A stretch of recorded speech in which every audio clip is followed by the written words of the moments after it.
அனைவருக்கும் வணக்கம்.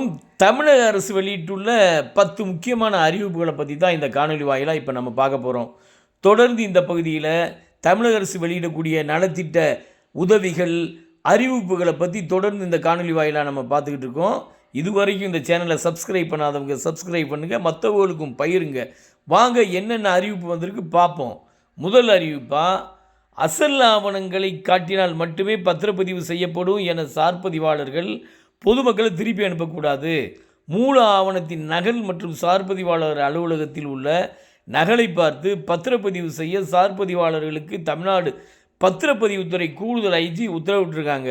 இரண்டாவது அறிவிப்பா, தமிழ்நாட்டில் அனைத்து டாஸ்மாக் கடைகளில் காலி மதுப்பாட்டில்களை திரும்ப பெறும் திட்டம் ஏப்ரல் முதல் அமலுக்கு வரும் என்று சென்னை உயர்நீதிமன்றத்தில் தமிழக அரசு தெரிவிச்சிருந்தாங்க. காலி மதுப்பாட்டில்களை திரும்ப பெறும் திட்டம் குறித்து சென்னை உயர்நீதிமன்றத்தில் தமிழக அரசு பதிலளிச்சிருக்காங்க. மூன்றாவது அறிவிப்பா, பழைய ஓய்வூதிய திட்டம், பங்களிப்பு ஓய்வூதிய திட்டம், ஒருங்கிணைந்த ஓய்வூதிய திட்டம் ஆகிய 3 ஓய்வூதிய திட்டங்கள் குறித்து விரிவாக ஆராய்ந்திட 3 அதிகாரிகள் கொண்ட குழுவை தமிழ்நாடு அரசு அமைச்சிருக்காங்க. இந்த குழு விரிவான அறிக்கையையும் பரிந்துரைகளையும் தமிழ்நாடு அரசுக்கு 9 மாதத்திற்குள் சமர்ப்பிக்க அறிவுறுத்தப்பட்டிருக்காங்க. நான்காவது அறிவிப்பா, தமிழ்நாடு முழுவதும் அரசு பள்ளிகளில் பிப்ரவரி 7ஆம் தேதி முதல் சிறார் திரைப்பட போட்டிகள் நடைபெற இருப்பதாக பள்ளிக் கல்வித்துறை அறிவிச்சிருக்காங்க. இது தொடர்பாக மாவட்ட முதன்மை கல்வி அலுவலர்களுக்கு பள்ளிக் கல்வித்துறை இயக்குனர் சுற்றறிக்கையை அனுப்பியிருக்காங்க. அந்த சுற்றறிக்கையில் பள்ளி அளவில் பிப்ரவரி 7ஆம் தேதியும், வட்டார அளவில் பிப்ரவரி 13ஆம் தேதியும், மாவட்ட அளவில் பிப்ரவரி 20ஆம் தேதியும் போட்டிகள் நடைபெறும் என அறிவிச்சிருக்காங்க. ஐந்தாவது அறிவிப்பா, தமிழ்நாட்டில் 2023ஆம் ஆண்டை விட 2024ஆம் ஆண்டு டெங்கு காய்ச்சல் பாதிப்பு 3 மடங்காக அதிகரித்துள்ளது என்று பொது சுகாதாரத்துறை தகவல் தெரிவிச்சிருக்காங்க. ஆண்டில் ஜனவரி முதல் டிசம்பர் வரை ஒட்டுமொத்தமாக 27,376 நபர்கள் டெங்கு காய்ச்சலால் பாதிக்கப்பட்டனர் என தெரிவிக்கப்பட்டுள்ளது.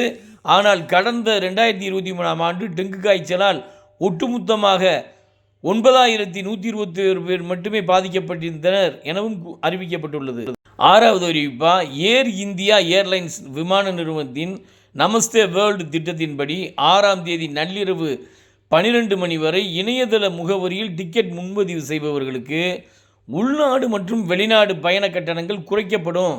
இணையதளம் மூலமாக முன்பதிவு செய்பவர்களுக்கு 1000 ரூபாய் தள்ளுபடி வழங்கப்படும் என அறிவிச்சிருக்காங்க.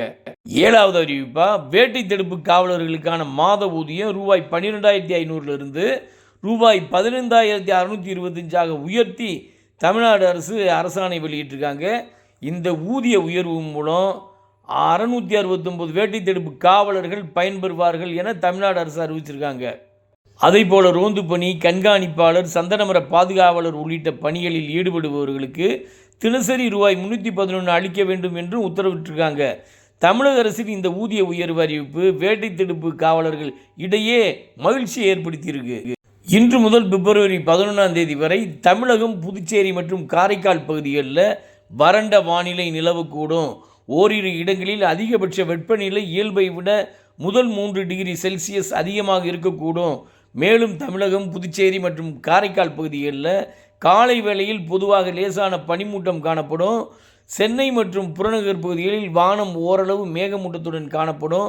காலை வேளையில் லேசான மிதமான பனிமூட்டம் காணப்படும்.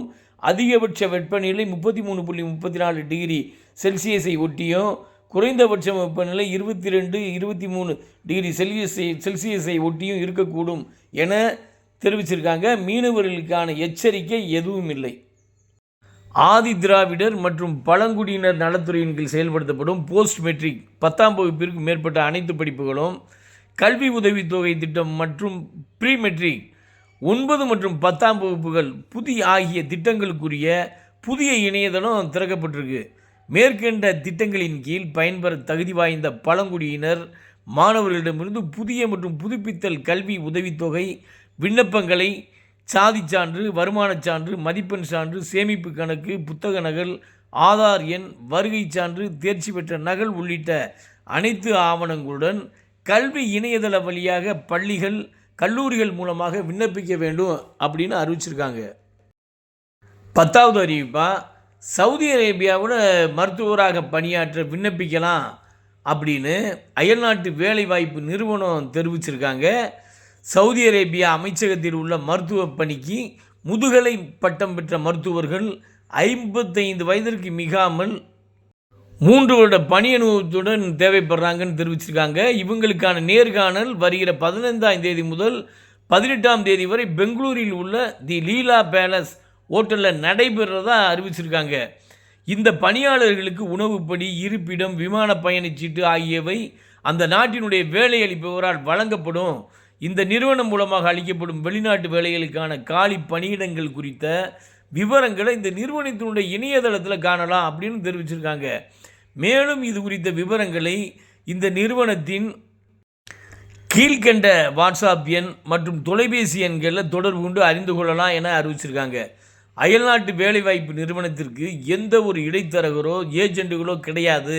விண்ணப்பதாரர்கள் அயல்நாட்டு வேலைவாய்ப்பு நிறுவனத்தின் அதிகாரப்பூர்வ வலைத்தளத்தில் தான் நேரடியாக பதிவு செய்ய வேண்டும் அப்படின்னு அந்த நிறுவனத்தின் சார்பாக அறிக்கை வெளியிட்டிருக்காங்க.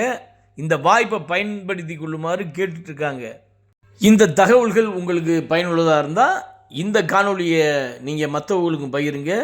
இந்த சேனலை சப்ஸ்கிரைப் பண்ணாதவங்க சப்ஸ்கிரைப் பண்ணுங்கள். நன்றி, வணக்கம். அடுத்த காணொலியில் நம்ம பார்ப்போம்.